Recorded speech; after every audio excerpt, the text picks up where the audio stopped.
most people don't even realise it until it's too late. But a few small pension mistakes can cost you your retirement. In fact, almost 3/4 of people in the UK are estimated to not have enough saved for their retirement. And in most cases, it's not because they didn't save, it's because they made some really fundamental pension mistakes without even realising it. So in this video, I'm going to walk you through the 17 most dangerous pension traps, and most importantly, how to avoid them. First up, we have staying in the default fund. This is a very important one to start with. It can be very easy to just assume that the fund that you're going to be provided with is going to be the right choice for you.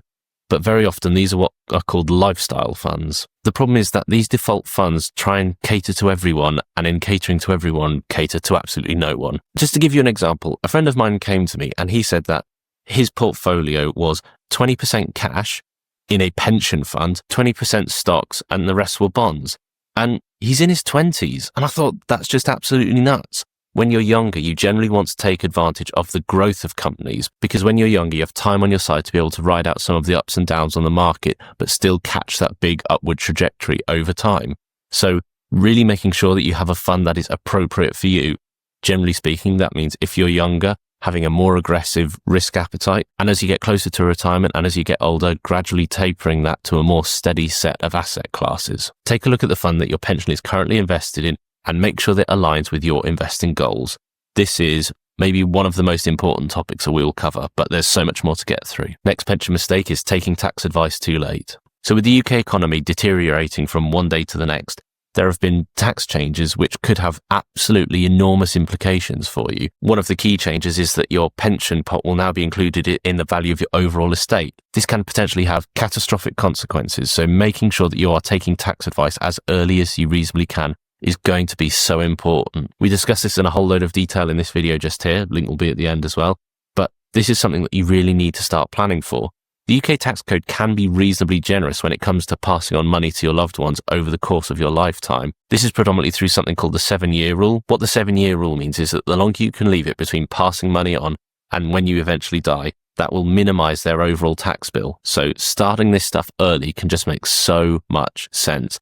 And with these tax changes coming down the line, it's even more important. So make sure you are seeking proper tax advice as early as you can. Next pension mistake is losing track of your pension pots. Did you know that there is over £19 billion in unclaimed pension pots, with the average pot having about £13,000 in? One of the reasons for this is that according to a survey, 1 in only 25 people thought to update their address when they moved house, including their pension provider. But keeping track of these pension pots is just so important. And one of the key things to really do is, if you have lots of pensions, is choosing to consolidate your pensions. This means that you can more accurately assess your progress, it can save you on fees, and it can just give you the peace of mind that actually your money is all in one place rather than scattered in several. People in the UK will typically move jobs around 11 times, and so that means you can conceivably have upwards of 11 different pension pots by the time you come to retirement. So keeping track of 11 seems like much more of a headache than keeping your eye on one. Next mistake is assuming that the minimum will be enough. Now, don't get me wrong, auto-enrollment has boosted the pension savings of millions of people, and I think is ultimately a good thing to really help people start saving and planning for their future and for their retirement. But we should also be very clear that it is still quite a low threshold, so you have to really be asking yourself if this is going to be sufficient for your retirement. According to a survey from which surveyed over 6,800 retirees last year, the average couple spent around £26,000 a year. So what you really need to do is you really need to look at what your own costs are going to look like in your retirement.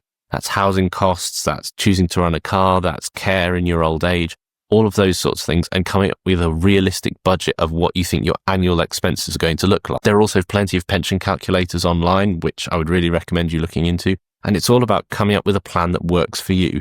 The next mistake is not paying attention to fees. Anyone who's been around this channel for even a little bit knows that I find fees to be absolutely abhorrent. It's been a way for finance professionals to skim a little bit extra off the top, but because it's such a small amount over such a long time period, plenty of people assume that it's not going to make a difference to their retirement. But unfortunately, these small changes in fees make an absolutely massive difference. Let's just go through an example so I can really try and illustrate what it is I'm talking about. Let's say you invest £100 a month from 18 all the way up to retirement at 65. And let's just, for argument's sake, say you get a 10% annual average return. So the real question is, what would a small change in fees look like? Say the difference between a 1% fee and a 2% fee. The fund with a 1% fee would be worth £788,402, and the fund with a 2% fee would be worth £566,771. So that is nearly £250,000 difference in the size of your overall retirement pot.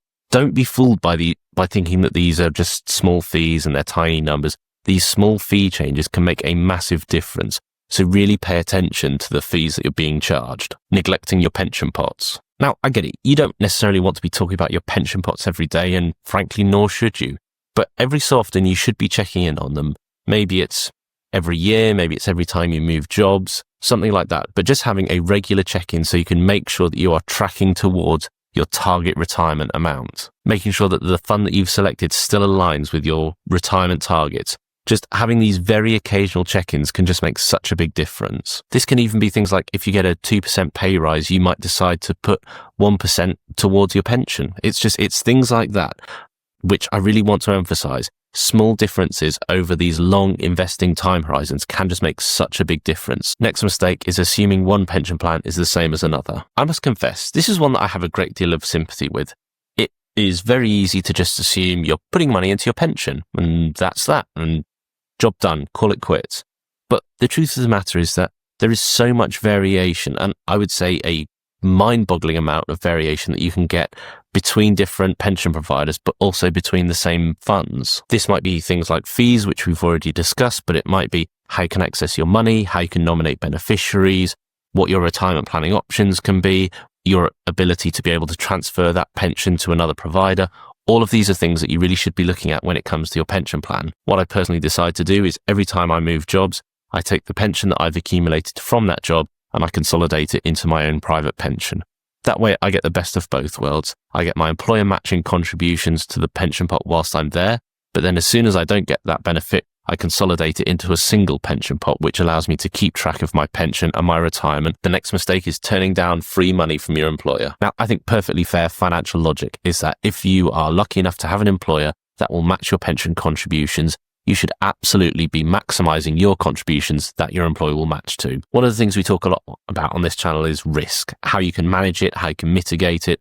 But there are so few things in life that will allow you to double your money. And that is effectively what employer matching does when it comes to pension contributions. Now, it can be a catastrophic mistake for your retirement to not participate when it comes to employer matching.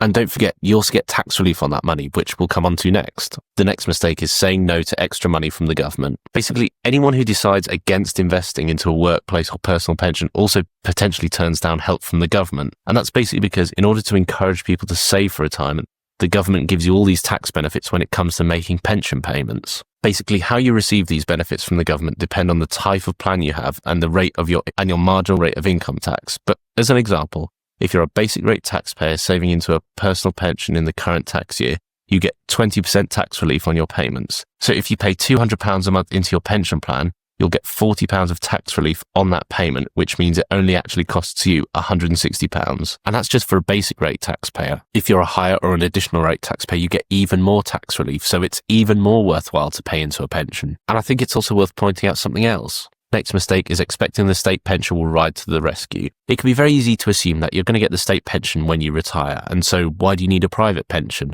So if you think you'd struggle to get by on minimum wage, it will be even more difficult if you're relying just on your state pension. I think we should also point out another very, very important variable in all these discussions, which is the state pension in its current form may well be very different, may well not exist at all, as the UK tries to cope with some of the economic costs of having an ageing society. So just because the state pension is available now, you don't know what that level is going to look like when it comes to your retirement. So I would really encourage people to not just rely on the state pension. So few people in life will regret having saved too much for their retirement than too little. So I think it's better to be in the former category rather than the latter. The next mistake is not saving enough for the lifestyle you want in retirement. It's fair to say that most people vastly underestimate the amount of money that they're going to need in retirement in order to have a comfortable retirement. And in fact, there are some useful numbers on this. The Pensions and Lifetime Savings Association has this, what they call Retirement Living Standards Index. Based on their latest research, a single person will spend £14,000 a year to achieve a minimum living standard,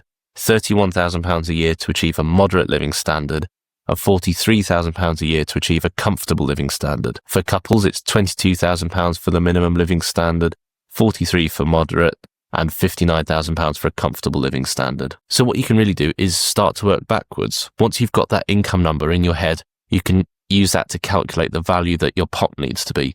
Again, I'm not going to go through all the maths, but there are plenty of calculators that you can use online to help you arrive at that number. Next pension mistake is not considering all your options. So this is an important point, which I personally haven't seen mentioned in too many other places, but your pension is by far one of your most important and one of your most tax-advantaged accounts when it comes to saving for your retirement. But it is not the only account, but just making sure that you're using the correct instrument, the correct tax-advantaged account when it comes to your retirement is really important. At the moment, you typically can't access your pension if you want to retire early, so you will need an ISA or some other form of savings to be able to bridge you from when you want to retire to when you can access that money. One of the things we always talk about on the channel is making sure you are using the appropriate account and assigning it with an appropriate job. So whilst the pension may well be the absolute foundation, I think it's also fair to say that there are other options and other accounts available that you should really be using as part of your retirement. Next mistake is withdrawing cash just to put it in the bank. So at the moment, you can withdraw up to 25% of your pension pot up to, I think it's about a £250,000 limit, completely tax-free. Now, this can be very enticing.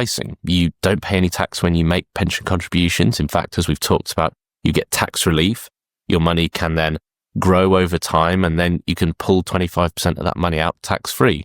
It can seem very attractive, but one of the things I see people doing increasingly is withdrawing that money and then not having a plan for it. Because don't forget, as soon as you pull that money out of your pension, chances are it will be eroded by inflation. Basically, have a plan for your money. Otherwise, keep it where it is, invested and sheltered from tax in your pension plan. Not using unused pension allowances. So pensions in the UK benefit from what's called a carry forward rule. This basically means that any unused pension allowances from the last 3 years you can potentially go back and use. It could be a really, really helpful feature when it comes to planning for your retirement. If you've received a large bonus or inheritance, although you will be locking that money away into a pension, you may potentially also be able to shield it from tax. The current thresholds are up to 100% of your income or £60,000, whichever is lower, underestimating the cost of living. So when it comes to retirement, everyone's circumstances or costs or needs can vary wildly. And this is one of the reasons why, as we mentioned earlier on in the video, it can be so important to come up with a bespoke retirement plan that really works for you. But one of the things that you should also bear in mind is that increases in the cost of living over time can eat into your pension pot.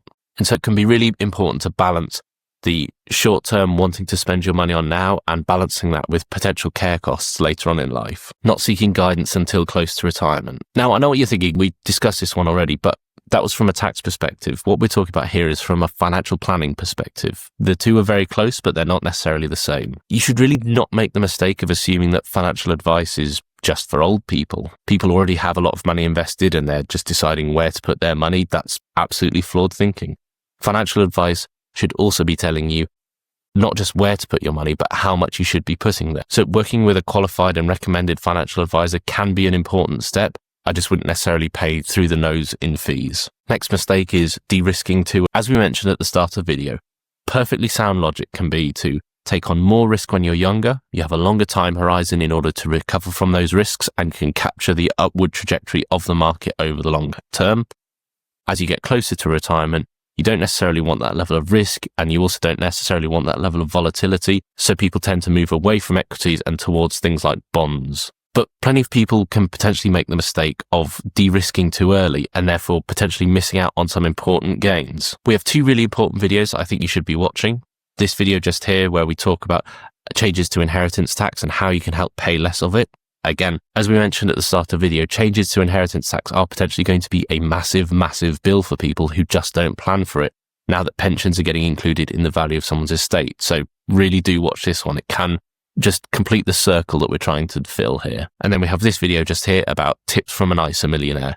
We've talked about how pensions are important and ISAs can play another important role when it comes to your retirement. You've been watching Modern Money Talk. Thanks very much for watching. If you've liked this video, please like and subscribe.